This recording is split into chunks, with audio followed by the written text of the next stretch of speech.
Doctor Baba Saheb Ambedkar open university.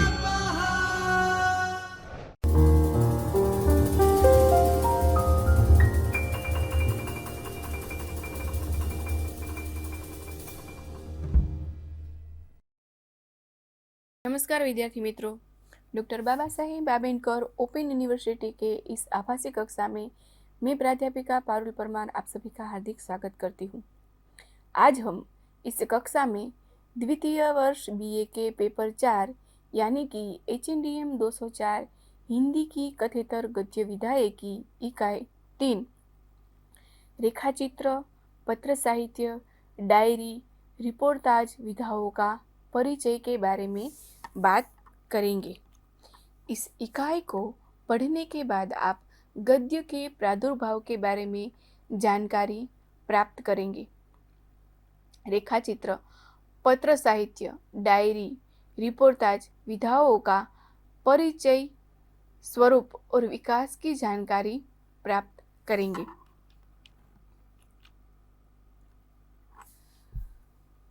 भावों एवं विचारों की स्वाभाविक एवं सरल अभिव्यक्ति गद्य के द्वारा ही होती है।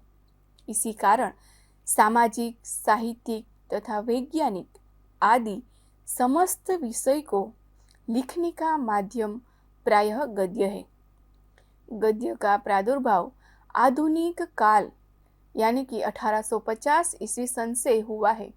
इस प्रकार हिंदी में प्रथम बार हिंदी साहित्य का विकास गद्यात्मक और पद्यात्मक दो प्रकार से हुआ है।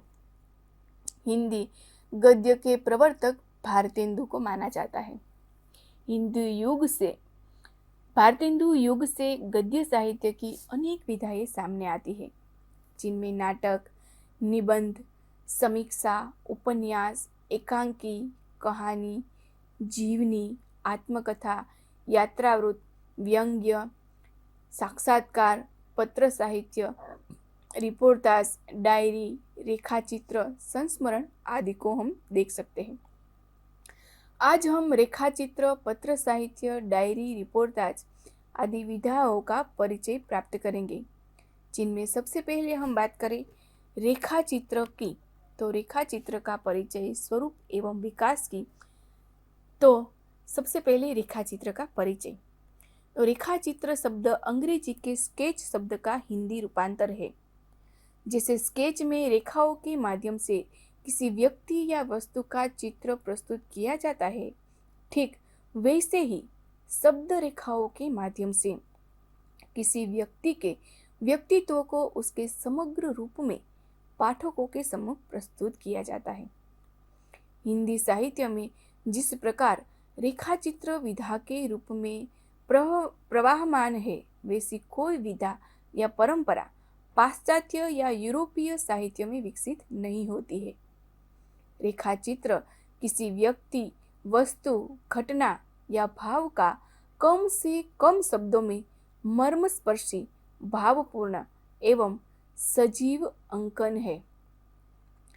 एकात्मकता, सरस और मार्मिक शैली, संस्मरणात्मक चित्र, ध्येय की संवेदनशीलता, कल्पना का सौंदर्य, सूक्ष्म पर्यवेक्षण शक्ति, तीव्रता, संक्षिप्तता, विवरण की न्यूनता आदि रेखाचित्र की प्रमुख विशेषताएं मानी जा सकती है।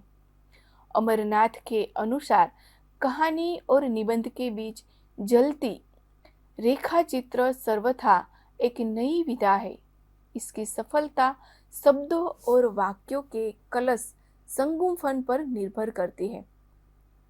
स्केच की तरह रेखाचित्र में भी कम से कम शब्दों में कलात्मक ढंग से किसी वस्तु, व्यक्ति या दृश्य का अंकन किया जाता है। इसमें साधन शब्द होते हैं, रेखाएं नहीं, इसीलिए इसे शब्द चित्र भी कहते हैं। रेखाचित्र के परिचय के बाद हम बात करें रेखाचित्र के विकास की, तो हिंदी में रेखाचित्र के विकास को देखते हुए अन्य विधाओं की भांति स्वतंत्र विधा माना गया है। हिंदी के आधुनिक काल में ही रेखाचित्र का प्रारंभ हुआ। भारतेंदु युग एवं द्विवेदी युग तक रेखाचित्र नहीं लिखे गए, अतः रेखाचित्र का विकास छायावाद से माना जाता है। रेखाचित्र के विकास को ध्यान में रखते हुए एवं हिंदी साहित्य में रेखाचित्र के अध्ययन हेतु रेखाचित्र को युग के अनुसार दो भागों में बांटा जाता है। पहला आरंभिक युग और दूसरा उत्कर्ष युग, जिनमें सबसे पहले हम बात करें आरंभिक युग यानी कि छायावाद की, तो हिंदी में रेखाचित्र की शुरुआत छायावाद युग से मानी जाती है। इसके पूर्ववर्ती युग में संस्मरणात्मक रेखाचित्र की एक नई विधा का भी प्रचलन हुआ, जिसके विकास का श्रेय श्री राम शर्मा, बनारसीदास चतुर्वेदी तथा महादेवी वर्मा को जाता है। इस संदर्भ में श्री राम शर्माकृत बोलती प्रतिमा विशेष रूप से उल्लेखनीय है। लेखक ने अपनी भूमिका में इस कृति में संकलित रचनाओं को लेख, स्केच और कहानियां माना है, किंतु यह निसंकोच कहा जा सकता है कि इस कृति की अधिकांश रचनाएं रेखाचित्र है। भाई जगन्नाथ इस संकलन की सर्वश्रेष्ठ रचना है। डॉक्टर हरवंशलाल शर्मा ने पदम सिंह शर्मा को संस्मरण एवं रेखाचित्र का जनक माना है। बनारसी दास चतुर्वेदी तथा महादेवी वर्मा के संस्मरणात्मक रेखाचित्र केवल पत्र पत्रिकाओं में प्रकाशित हुए। बनारसी दास ने संतों, समाज सेवियों, देश सेवकों और साहित्यकारों से संबंधित रेखाचित्र अनेक संस्मरणात्मक रेखाचित्र लिखे, जिनका प्रकाशन विशाल भारत तथा अन्य समकालीन पत्रिकाओं में हुआ। महादेवी वर्मा के रेखाचित्रों में संवेदनशीलता, भावुक कल्पना, कवि ध्येय और कलात्मक अभिव्यक्ति का अभूतपूर्व उत्कर्ष मिलता है। महादेवी वर्मा के प्रतिनिधि संस्मरणात्मक रेखाचित्रों में रामा, बिंदा, राबिया, बिट्टो, गीसा आदि में सुलब्ध है। ये सभी रचनाएं आगे चलकर एक पुस्तक के रूप में प्रकाशित हुई। समग्रतः इस युग में रेखाचित्र में कथ्य की दृष्टि से समाज के उपेक्षित व्यक्तियों के चित्रण पर बल दिया गया है और शिल्प की दृष्टि से इस युग की सर्वप्रमुख उपलब्धि चित्रात्मकता है। आरंभिक काल के बाद हम बात करें छायावादोत्तर काल यानी कि उत्कर्ष काल की, तो इस युग में संस्मरण तथा रेखाचित्र साहित्य के विकास एवं उन्नयन की दिशा में हंस पत्रिका का रेखाचित्र विशेषांक, जिसके संपादक थे श्रीपत राय, सर्वप्रथम उल्लेखनीय है। इसमें केवल हिंदी ही नहीं, उर्दू, बंगला, मराठी, गुजराती, तमिल, कन्नड़ आदि भाषाओं के लेखकों के भी रेखाचित्र प्रकाशित किए गए। मधुकर के रेखाचित्र विशेषांक का संपादन करने के अनंतर उन्होंने रेखाचित्र एवं सेतुबंध शीर्षक से रेखाचित्र संग्रह को प्रस्तुत किया। इन्होंने अपने रेखाचित्र में देश प्रेम एवं राष्ट्रीयता को प्रमुखता दी है। हिंदी के संस्मरणात्मक रेखाचित्र साहित्य की श्रीवृद्धि में महादेवी वर्मा ने अत्यधिक महत्वपूर्ण योगदान दिया है। अतीत के चलचित्र, स्मृति की रेखाएं, पथ के साथी, स्मारिका और मेरा परिवार अनेक उल्लेखनीय रेखाचित्र संग्रह है। रेखाचित्र एवं संस्मरण के तत्वगत अंतर को ध्यान में रखते हुए इन दोनों विधाओं की श्रीवृद्धि में योग देने वाले लेखकों में प्रकाश चंद्र गुप्त का स्थान काफी ऊंचा है। पुरानी स्मृतियां में इनके स्मृति चित्र संकलित है, तो रेखाचित्र में निर्जीव वस्तुओं, स्थानों आदि पर लिखे गए रेखाचित्र है। हिंदी रेखाचित्र के विकास में रामवृक्ष बेनीपरी का नाम भी अग्रगण्य है। माटी की मूर्ति नामक संकलन में 12 रेखाचित्र संकलित है। उनका एक अन्य गेहूं और गुलाब में 25 रेखाचित्र संकलित है। इस युग के अन्य रेखाचित्र लेखकों में विनय मोहन शर्मा का रेखाचित्र संग्रह रेखा और रंग अपनी चुटीली शैली तथा मार्मिक परिस्थिति चित्रण के लिए प्रख्यात है।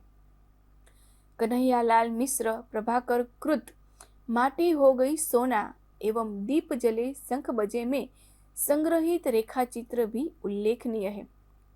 रेखाएं और चित्र मंटो मेरा दुश्मन और ज्यादा अपनी कम पढ़ाई में हिंदी के प्रतिष्ठित कथाकार तथा नाटककार उपेंद्रनाथ अस्क के संस्मरण और रेखाचित्र संकलित है। माखनलाल चतुर्वेदी ने समय के पांव में अनेक भावपूर्ण रेखाचित्र अंकित किए हैं। देवेंद्र सत्यार्थी को भी हिंदी का प्रमुख रेखाचित्रकार माना गया है। उनके प्रमुख संकलन क्या गोरी क्या सावरी, रेखाएं बोल उठी, एक युग एक प्रतीक को हम देख सकते हैं। इनके रेखाचित्र में भावात्मक शैली का प्रयोग किया गया है। सत्यार्थी जी के रेखाचित्र लेखन में भावात्मकता स्वाभाविक प्रवाह के रूप में ही आ गई है। कुछ अन्य रेखाचित्रकारों में की उल्लेख करें तो जिसमें जगदीश चंद्र माथुर कृत 10 तस्वीरें, नगेंद्र कृत चेतना के बिंब, विष्णु प्रभाकर कृत कुछ शब्द कुछ रेखाएं और जाने अनजाने उपेंद्रनाथ अस्क कृत ज्यादा अपनी कम पराई, चतुरसेन शास्त्री कृत वातायन, ओमकार शरद कृत लंका महार्जनी, सेठ गोविंदास कृत स्मृतिकण, डॉक्टर प्रेम नारायण टंडन कृत रेखाचित्र और श्रीमती सत्यवती मल्लिक कृत अमिट रेखाएं आदि को हम देख सकते हैं। हिंदी साहित्य में रेखाचित्र एवं संस्मरण विधा के अंतर्गत पर्याप्त कार्य हुआ है। पत्र पत्रिकाओं में इस विधा से संबंधित लेख प्राय ही निकलते रहते हैं। आजकल अभिनंदन ग्रंथ निकालने की जो परंपरा चल रही है उसमें भी साहित्य की इस विधा का पर्याप्त श्रीवृद्धि की है। साहित्यकारों, राजनेताओं और समाज सेवियों से संबंधित अनेक संस्मरणात्मक रेखाचित्र विभिन्न पत्र पत्रिकाओं में प्रकाशित होते रहते हैं। अतः इस विधा का भविष्य निश्चित रूप से उज्जवल है। तो ये थी विधा रेखाचित्र।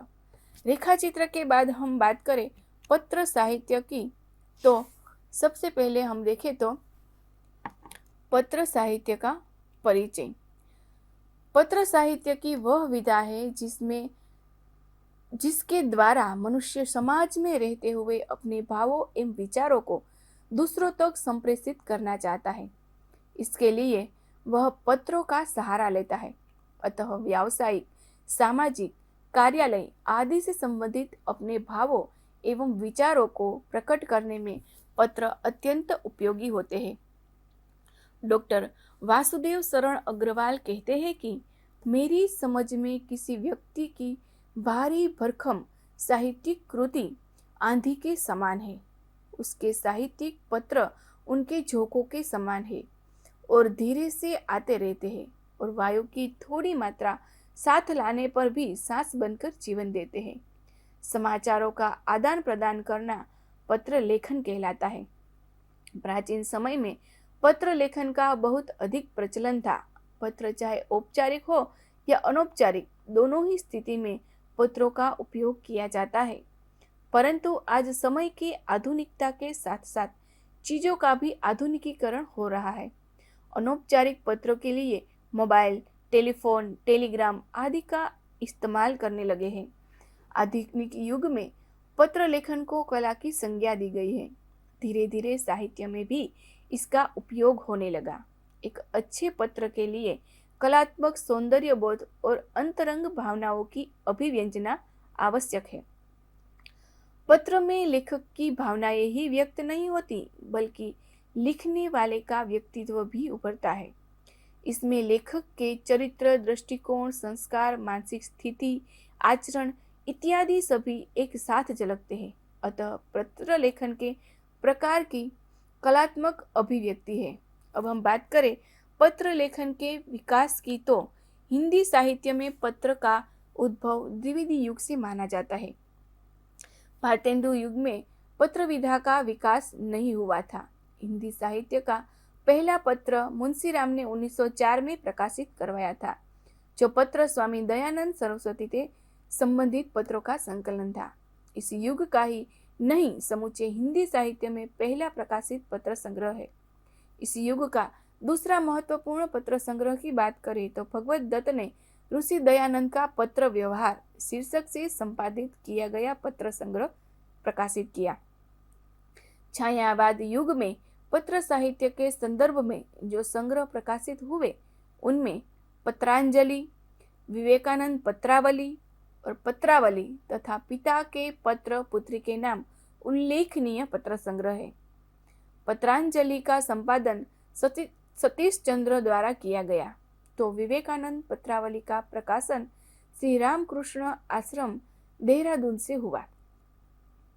पत्रावली नेताजी सुभाष चंद्र बोस द्वारा 1912 से 1920 के बीच लिखे गए लगभग 153 पत्रों का संग्रह है। पिता के पत्र पुत्री के नाम जवाहरलाल नेहरू द्वारा अंग्रेजी में लिखित पत्र संग्रह का प्रेमचंद द्वारा किया गया हिंदी अनुवाद है। पत्र साहित्य की दिशा में ये प्रकाशन परिणाम में अल्प भले ही है, पर इनमें विधा के रूप स्वरूप महत्व और इसे प्रोत्साहन देने की आवश्यकता का अनुभव अवश्य होता है। छायावादोत्तर काल में प्रकाशित पत्र साहित्य को 3 वर्गों में बांटा जा सकता है। व्यक्तिगत पत्रों के स्वतंत्र संकलन, विविध विषयक ग्रंथों में परिशिष्ट आदि के अंतर्गत संकलित पत्र तथा पत्र पत्रिकाओं में प्रकाशित पत्र। प्रथम वर्ग की रचनाओं में देखें तो भदंत आनंद कौशल्यायन कृत भिक्षु के पत्र भाग 1 और 2, डॉक्टर धीरेन्द्र वर्मा कृत यूरोप के पत्र, सत्य भक्त स्वामीकृत लंदन के पत्र, बैजनाथ सिंह विनोद द्वारा संपादित द्विवेदी पत्रावली, लक्ष्मी सागर वार्ष्णेय द्वारा संपादित प्राचीन हिंदी पत्र संग्रह, डॉक्टर जगदीश चंद्र द्वारा लिखित सोवियत रूस पिता के पत्रों में, अमृत राय द्वारा संपादित प्रेमचंद के पत्रों का संग्रह चिट्ठी पत्री, जानकी वल्लभ शास्त्री द्वारा संपादित निराला के पत्र आदि पत्र संग्रह विशेष रूप से उल्लेखनीय है।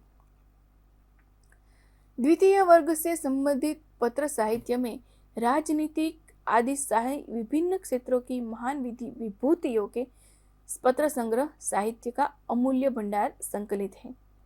उदाहरणतः देखें तो हरिवंश राय बच्चन द्वारा प्रणीत कवियों में सौम्य संत में पंत के 126 मूल्यवान पत्र संकलित है। तीसरा वर्ग पत्र पत्रिकाओं में प्रकाशित पत्र, उनमें हिंदी पत्र साहित्य के विकास में नागरी प्रचारिणी पत्रिका, सरस्वती, माधुरी, धर्मयुग आदि ने भी महत्वपूर्ण योगदान दिया है।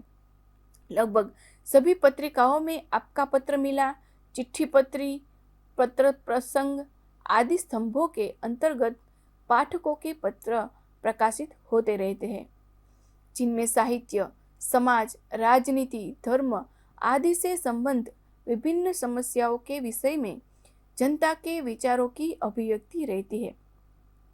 समग्रतः हिंदी का पत्र साहित्य पाठक के लिए ज्ञान और अनुभव के एकदम अछूते संसार के द्वारा खोलता है। अब बात करें पत्र लेखन के प्रकार की, तो पत्र लेखन को निजी, पारिवारिक पत्र, निमंत्रण पत्र, आवेदन पत्र, संपादक के नाम पत्र, व्यावसायिक पत्र, सरकारी पत्र, अर्ध सरकारी पत्र, उक्त सभी प्रकार के पत्रों को सामान्यतः 2 भागों में बांटा जाता है, जिसमें पहला औपचारिक और दूसरा अनौपचारिक। औपचारिक पत्र का अर्थ है सरकारी या कार्यालय स्तर पर लिखे गए वे सरकारी पत्र जिनमें लिखने वाले व्यक्ति को अनेक प्रकार की औपचारिकताओं का निर्माण करना पड़ता है। अनौपचारिक पत्र से तात्पर्य है जो औपचारिक नहीं है, वे पत्र अनौपचारिक कहे जाते हैं, जिनमें किसी परिपाटी लेखन विधि को कोई महत्व नहीं दिया जाता। जो भाव मन में आया उसको अपनी स्वाभाविक भाषा में व्यक्त कर दिया। इसमें प्रायः अपने संबंधी, परिचित, मित्र की कुशलता की जानकारी चाहते हैं और अपनी व्यक्तिगत समस्याओं को भी लिख देते हैं। इस प्रकार के पत्रों में भी भेजने वाला अपना नाम पता लिखता है, लेकिन इसका कोई नियम नहीं है। जैसा संबंध हो उसी के अनुरूप संबोधन व अभिवादन लिखा जाता है। पत्र लेखन के प्रकारों की बात करने के बाद पत्र लेखन के कुछ महत्वपूर्ण अंगों की बात करें तो प्रेषक का पता और तिथि। पत्र लेखन के लिए जिस कागज का प्रयोग किया जाता है उसके शीर्ष स्थान पर दाहिनी ओर प्रेषक का पता एवं पत्र लेखन की तिथि का उल्लेख होना चाहिए। मूल संबोधन पत्र के बाईं ओर घनिष्ठता, श्रद्धा या स्नेह सूचक संबोधन होना चाहिए, जैसे पूज्य, श्रद्धेय, मानवीय, श्रीमान। जहाँ पर संबंधियों स्पष्ट नहीं होते हैं वहाँ पर सेवा में प्रति या पदनाम अथवा समूह का नाम होता है।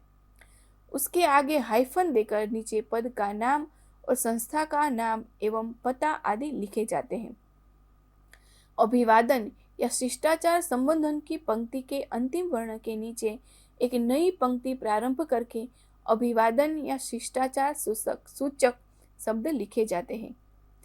इसके अंतर्गत बड़ों को प्रणाम आदि, बराबर वालों में नमस्कार, नमस्ते आदि लिखा जाता है। विषय वस्तु पत्र की विषय वस्तु को अनुच्छेदों में व्यवस्थित रूप से लिखा जाता है। पत्र की समाप्ति मंगल कामना सूचक या धन्यवाद सूचक उक्तियों का प्रयोग करके संबोध्य के साथ अपने संबंध दर्शाते हुए अंत में हस्ताक्षर किया जाता है। संबोध्य का पता पत्र के अंत में संबोध्य व्यक्ति या पद के नाम का पूरा पता पत्र की बाईं ओर लिखा जाता है। तो ये थी विधा पत्र साहित्य। पत्र साहित्य के बाद हम बात करें डायरी विधा की, तो डायरी का परिचय, स्वरूप और विकास में डायरी विधा का परिचय। डायरी को हिंदी में दैनंदिनी कहा जाता है। किसी व्यक्ति के जीवन में किसी विशेष दिन का घटना, वह क्या क्या करता है, क्या क्या अनुभव करता है, क्या क्या सोचता है, विचारता है, किस से मिलता है आदि का विवरण श्रृंखला उनकी दैनंदिनी में बन जाती है। यह लिखना उसके अपने लिए होता है, इसलिए अपने मूल रूप में उनकी दैनंदिनी उसका निजी दस्तावेज होती है। इसलिए व्यक्ति विशेष की दैनंदिनी में कुछ ऐसी चीजें होती है जिन्हें वह अपने तक ही रखना चाहता है, किसी को बताना नहीं चाहता, और कुछ चीजें होती है जिन्हें सार्वजनिक करने में उसे कोई आपत्ति नहीं होती। इसीलिए अधिकांश डायरी अपने मूल रूप में प्रकाशित न होकर संपादित रूप में प्रकाशित होती है। इसके बाद डायरी विधा का विकास की बात करें तो भारत में दैनंदिनी लिखने का प्रारंभ आधुनिक काल में हुआ। हिंदी में भी डायरी लेखन प्रकाशन का प्रारंभ भारतेंदु युग में ही हुआ, लेकिन अब तक इतनी कम दैनंदिनियां प्रकाशित हुई कि अनायास और असहज रूप से निर्मित साहित्य की इस गद्य विधा को बहुत संपन्न नहीं कहा जा सकता। डायरी मुख्य रूप से दो रूपों में प्रकाशित होकर सामने आई है। एक रूप वह है जो पत्रिकाओं या लेखकों के विभिन्न विधाओं के संग्रहों, अभिनंदन या स्मारक ग्रंथों, ग्रंथावलियों आदि के अंशों के रूप में प्रकाशित हुआ, और दूसरा वह रूप है जो स्वतंत्र पुस्तकों के रूप में प्रकाशित हुआ है। यहाँ हमें इस बात को लेकर स्पष्ट रहना चाहिए कि वे रचनाएं दैनंदिनी नहीं होती जिनमें इसे प्रविधि या शिल्प के रूप में अपनाया जाता है, जैसे डॉक्टर देवराज का उपन्यास अजय की डायरी, मुक्तिबोध की आलोचना पुस्तक एक साहित्यिक की डायरी, वसंत पोतदार का निबंध संग्रह यायावर की डायरी आदि। हिंदी में डायरिया अधिकांशतः पहले रूप में प्रकाशित हुई है। इसके आत्मकथात्मक अंक एवं प्रेमचंद अंक परिषद पत्रिका, इंडिया टुडे साहित्य वार्षिकी, समालोचक, ज्ञानोदय जनवरी 1964, साप्ताहिक हिंदुस्तान, सारिका, दिनमान आदि पत्रिकाओं में विभिन्न व्यक्तियों के डायरी अंश प्रकाशित होते रहे हैं। 1967 में 2 भागों में इसका डायरी विशेषांक प्रकाशित हुआ, जिसमें सुरेंद्र चौधरी, कुमारेंदु पारसनाथ सिंह, अजीत कुमार, राजेंद्र किशोर, जितेंद्रनाथ पाठक, सुरेंद्र अरोड़ा, सुदर्शन चोपड़ा, रघुवंश, गोपीकृष्ण गोपेश, राजीव सक्सेना, राजकमल चौधरी, स्वदेश दीपक, मधुरेश आदि की डायरियों के अंश प्रकाशित हुए हैं। इन अंशों को 3 खंडों आत्मनिवासन और संघर्ष, यात्रा और उभरती आकृतियां तथा कथा के सूत्र टटोलती डायरी में विभाजित करके प्रकाशित किया गया है। निसंदेह हिंदी डायरी लेखन के इतिहास में इस विशेषांक का विशेष महत्व है। बाल मुकुंद गुप्त स्मारक ग्रंथ एवं बनारसी दास चतुर्वेदी में बाल मुकुंद गुप्त को श्रीधर पाठक ग्रंथावली, जुलाई 1996 से संपादक पद्मकर पाठक में श्रीधर पाठक की पंडित रामनारायण मिश्र स्मृति ग्रंथ में मिश्र जी की रघुवीर सहाय रचनावली में रघुवर सहाय की दैनंदियों के अंश संग्रहित हैं। ऐसा शायद ही कोई स्मारक या अभिनंदन ग्रंथ होगा जिसमें स्मृति या अभिनंदित व्यक्ति की डायरी के अंश प्रकाशित न हुए हो, बशर्ते उन व्यक्ति ने डायरिया लिखी हो। इसी प्रकार लेखकों के विविध रचना संकलन में उनकी दैनंदियों यानी कि डायरियों के अंश संकलित है। अजीत कुमार की अंकित होने दो, धर्मवीर भारती की ठेले पर हिमालय, रघुवंश की हरि घाटी, रघुवीर सहाय की दिल्ली मेरा परदेश, रविंद्र कालिया की स्मृतियों की जन्मपत्री, रामविलास शर्मा की पंचरत्न, रेणु की वन तुलसी की गंध, शमशेर की शमशेर एवं शमशेर की कुछ और गद्य रचनाएं, शिव पूजन सहाय की बागीश्वरी आदि में डायरियों के अंश संग्रहित है।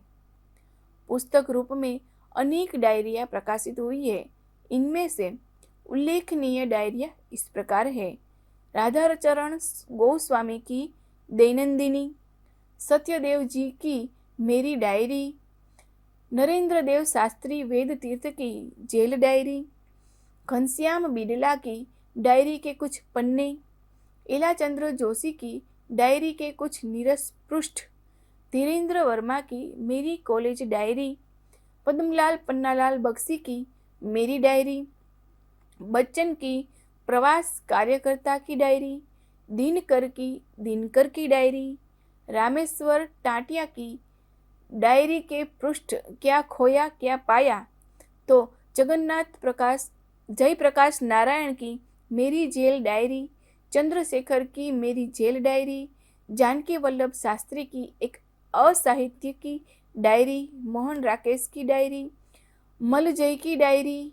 नामवर सिंह की आस्था नवल की डायरी, नरेंद्र मोहन की साथ साथ मेरा साया, बिशन टंडन की आपातकाल की डायरी, कृष्ण बलदेव वेद की ख्वाब है दीवाने का आदि को देखा जा सकता है। इन डायरियों ने सबसे कम आयु में लिखी गई और प्रकाशित हुई डायरी या आस्था नवल की है। जब उनकी यह डायरी प्रकाशित हुई तब वे दिल्ली विश्वविद्यालय की छात्रा ही थी और यह उनकी पहली पुस्तक भी है। यद्यपि दैनंदिनी नितांत वैयक्तिक चीज है, लेकिन वह अपने समय को बिंबित करती है, इसलिए वह लेखक का वैयक्तिक दस्तावेज होने के साथ साथ उसके समय का भी दस्तावेज बन जाती है। जहाँ तक डायरी लेखक के निजी जीवन से संबंधित जानकारियों का प्रश्न है, वहाँ तो ऐसी सूचनाओं का अंबार होता है जो अन्यत्र शायद ही मिले। उसकी आत्मकथा भी नहीं मिलते हैं। इसीलिए लेखक के जीवन काल में प्रकाशित होने वाली डायरिया संपादित रूप में प्रकाशित होती है। 1951 से 1982 तक प्रस्तुत मलजय की डायरी में हम उनकी निम्न मध्यवर्गीय आर्थिक परेशानियों, उनकी बहनों के स्वच्छंद आचरण, की बहन प्रेमा और शमशेर के प्रेम संबंध, पत्नी के मनोनुकूल सुंदर न होने के असंतोष, उनकी मनोग्रंथियों और उनकी साहित्यिक महत्वाकांक्षाओं से परिचित होते हैं। स्पष्ट है कि डायरिया लेखकों के समय, परिवेश, व्यक्तित्व और कृतित्व को जानने समझने की दृष्टि से नितांत उपयोगी होती है। उनकी कलात्मकता, अकलात्मकता या उनकी प्रभावशीलता, अप्रभावशीलता तो दैनंदिनी लेखकों की निजी क्षमताओं के अनुसार भिन्न भिन्न होती है। हिंदी में डायरियों का प्रकाशन जोर पकड़ रहा है, इसलिए हिंदी का दैनंदिनी साहित्य क्रमशः संपन्न होता जा रहा है। इसके बाद हम बात करें रिपोर्टाज की, तो रिपोर्टाज मूल फ्रांसीसी भाषा का शब्द है। इसका अंग्रेजी पर्याय रिपोर्ट माना जाता है। रिपोर्टाज का अभिप्राय किसी घटना, खबर, आंखों देखी हाल का यथा तथ्य वर्णन है, जिनमें संपूर्ण विवरण दृश्यमान हो जाता है, जबकि वास्तविक घटना का यथा तथ्य चित्र उपस्थित करना रिपोर्ट कहलाता है। इस रचना विधा का प्रादुर्भाव सन 1939 के आसपास द्वितीय विश्व युद्ध के समय हुआ। रूसी साहित्यकारों ने इसका विशेष प्रचार प्रसार किया। इसलिए एहरनबुर्ग ने रिपोर्टाज के कुशल लेखक के रूप में सर्वाधिक प्रतिष्ठा प्राप्त की। हिंदी में रिपोर्टाज के जनक शिवदान सिंह चौहान है। इनके रिपोर्टाज लक्ष्मीपुरा रूपाप में हिंदी का पहला रिपोर्टाज माना जाता है। हंस के समाचार और विचार तथा अपना देश स्तंभों के अंतर्गत भी उनकी इस शैली की अनेक रचनाएं प्रकाशित हुई, जिनमें मौत के खिलाफ जिंदगी की लड़ाई विशेष रूप से उल्लेखनीय है। बंगाल के दुर्भिक्ष तथा महामारी के संदर्भ में रांगे राघव द्वारा विशाल भारत के लिए लिखित रिपोर्टाज भी अपनी मार्मिकता के लिए प्रसिद्ध है। अकालग्रस्त क्षेत्रों में पहुंचकर उन्होंने पूंजीपतियों, व्यापारियों तथा मुनाफाखोरों के अमानवीय कृत्यों और भूख से बिलबिलाते नरकंकालों पर जो मर्मस्पर्शी रिपोर्टाज लिखे, वे आगे चलकर तूफानों के बीच में संकलित व प्रकाशित हुए। प्रकाश चंद्र गुप्त, उपेंद्रनाथ अस्क तथा रामनारायण उपाध्याय ने अपने रिपोर्टाजों के स्वतंत्र संग्रह प्रकाशित करने के स्थान पर उन्हें अपनी अन्य विषयक कृतियों में संकलित कर डाला है। प्रकाश चंद्र गुप्त ने घटना प्रधान रिपोर्टाज लिखे हैं, जो उनके रेखाचित्र संग्रह रेखाचित्र में संग्रहित है। प्रकाश चंद्र गुप्त के उल्लेखनीय रिपोर्टाज स्वराज्य भवन, अल्मोड़े का बाजार, बंगाल का अकाल, उपेंद्रनाथ अस्क के रिपोर्टाज रेखाएं और चित्र में संकलित है। पहाड़ों में प्रेममय संगीत, अस्क का उल्लेखनीय कथात्मक रिपोर्टाज, जिसमें पहाड़ी गीतों के प्रतिपाद्य विशेष प्रेम पर अत्यंत ज्ञानवर्धक सामग्री जुटाई गई है। रामनारायण उपाध्याय के रिपोर्टाज उनके व्यंग्यात्मक संग्रह गरीब और अमीर पुस्तकों में संग्रहित है। रिपोर्टाज लेखन की दिशा में कतिपय अन्य उल्लेखनीय हस्ताक्षर है। भदंत आनंद कौशल्यायन, शिवसागर, डॉक्टर धर्मवीर भारती, कन्हैयालाल मिश्र प्रभाकर, शमशेर बहादुर सिंह, श्रीकांत वर्मा तथा फणीश्वर नाथ रेहू, जिन्होंने क्रमशः देश की मिट्टी बुलाती है, वे लंगड़े हजार, युद्ध यात्रा, क्षण बोले कण मुस्काए, प्लाट का मोर्चा, अपोलो का रथ, ऋणजल धनजल, श्रदसह सशक्त रचनाओं के माध्यम से रिपोर्टाज लेखन को नई आयाम दिए हैं। यह उल्लेखनीय है कि हिंदी का अधिकांश रिपोर्टाज साहित्य पत्र पत्रिकाओं में ही प्रकाशित हुआ है। नया पथ, ज्ञानोदय, कल्पना, माध्यम, साप्ताहिक, हिंदुस्तान, धर्मयुग, दिनमान आदि पत्रिकाओं में समय समय पर अनेक महत्वपूर्ण रिपोर्टाज प्रकाशित हुए हैं, जिनमें डॉक्टर भगवत शरण उपाध्याय का खून के छींटे, फणीश्वर नाथ रेणु का एकलव्य के नोट्स, रामकुमार का पेरिस में नोट्स, विवेक राय का बाढ़ बाढ़, कैलाश नारद की धरती के लिए, जगदीश प्रसाद चतुर्वेदी का चीनियों द्वारा निर्मित काठमांडू लहसा सड़क, निर्मल वर्मा का प्राग एक स्वप्न, सतीश कुमार का क्या हमने कोई षड्यंत्र रचा था, श्रीकांत वर्मा का मुक्ति फौज, कमलेश्वर का क्रांति करते हुए आदमी को देखना विशेष रूपेण उल्लेखनीय है। तो हम रेखाचित्र सार बिंदु रूप हम कह सकते हैं कि रेखाचित्र का छायावाद से विकास हुआ। उनको दो भागों में बांटा गया, आरंभिक युग और उत्कर्ष काल। छायावादोत्तर युग में बनारसी दास चतुर्वेदी तथा महादेवी वर्मा का योगदान उल्लेखनीय है।